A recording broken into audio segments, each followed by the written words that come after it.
All right, guys, we're going to hear it from Rory. This is the 8245R. Nice thing about this one, it's pre-def, which is a huge selling point. Anything else they should know, Rory?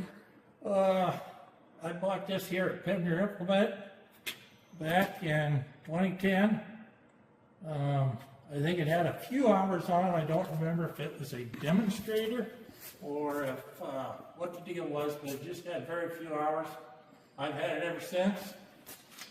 When it's not in the field, it's in the shed. It gets washed and waxed every year, spring and fall. I've always taken very good care of it. Never had any issues.